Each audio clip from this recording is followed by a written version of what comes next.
Affeldt has another interesting fact that you might not know. She's actually 2,786 miles from where she calls home.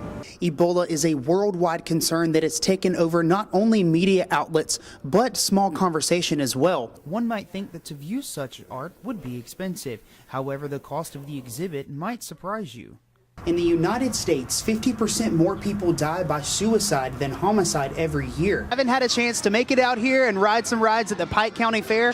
Have no fear, you still have a few more days left.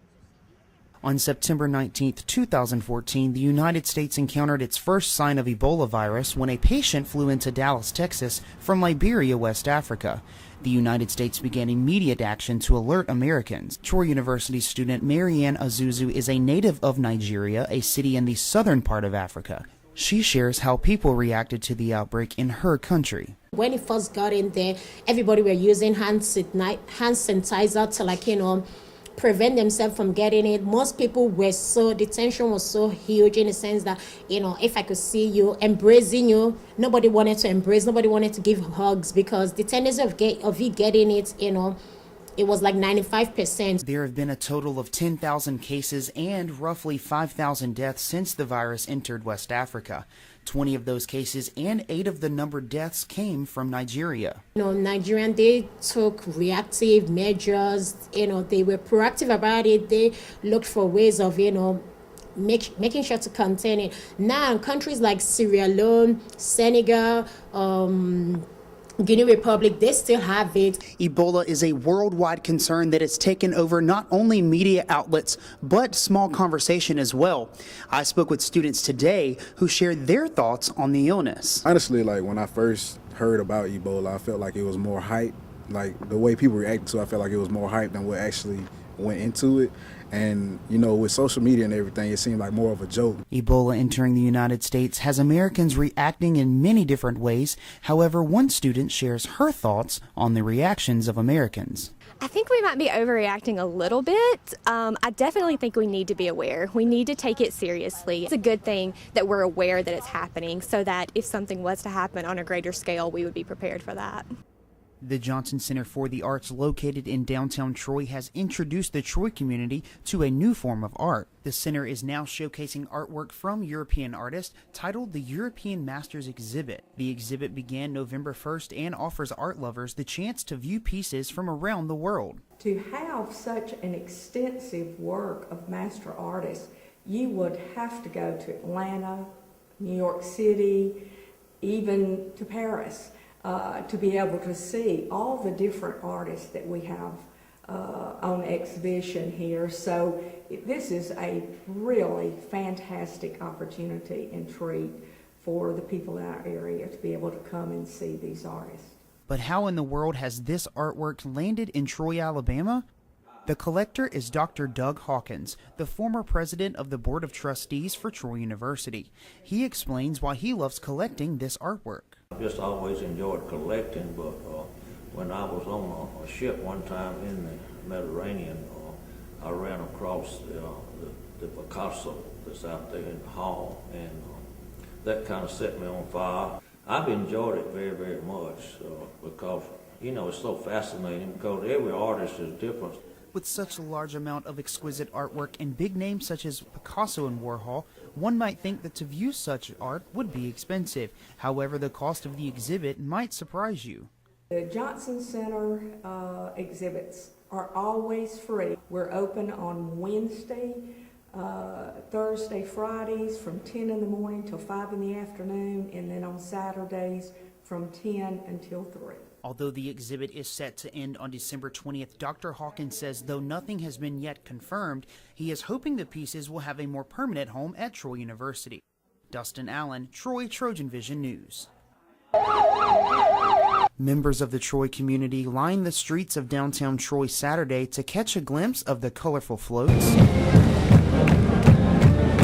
waved to the beauty queens, and clapped to the beat of the marching bands at this year's homecoming parade.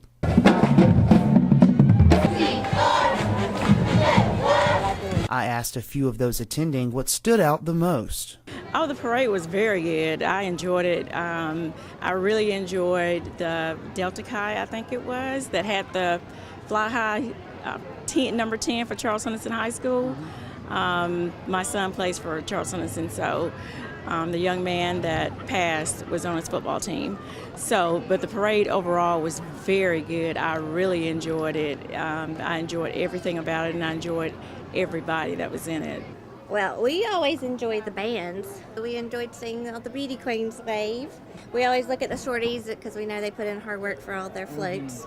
But yeah, we enjoyed it. It's just always good to come. We don't live too far, so we always come every year and get ice cream afterwards. I love the bands. I love the university band the best. I enjoy watching the different sororities and fraternities. I love watching the kids have a good time. Members of the Troy community gathered right here in downtown Troy to celebrate the homecoming parade. Many of those fans are hoping that the Trojans can pull off a win in tonight's homecoming matchup. I project we're going to win big today.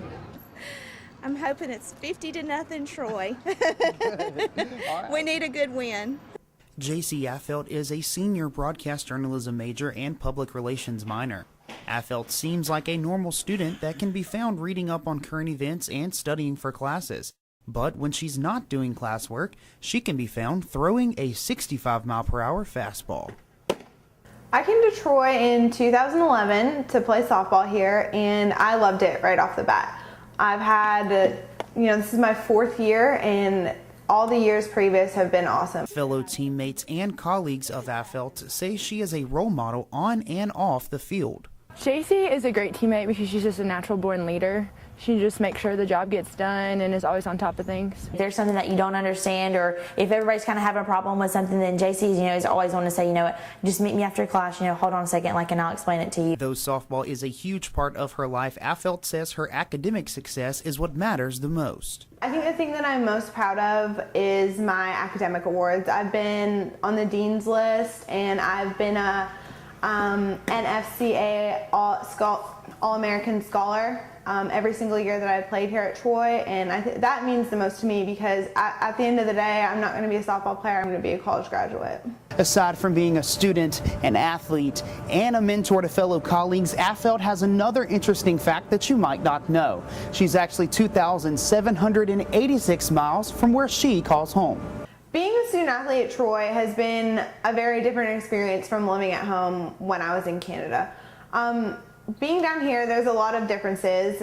For instance, y'all say ma'am and sir a lot, where at home we say please and thank you instead. It's been a change coming down here, but honestly, I love it. And when I go home now, people start to tell me that I sound Southern and, where are you from? And I say, my second home is Troy. Dustin Alan, Troy Trojan Vision News.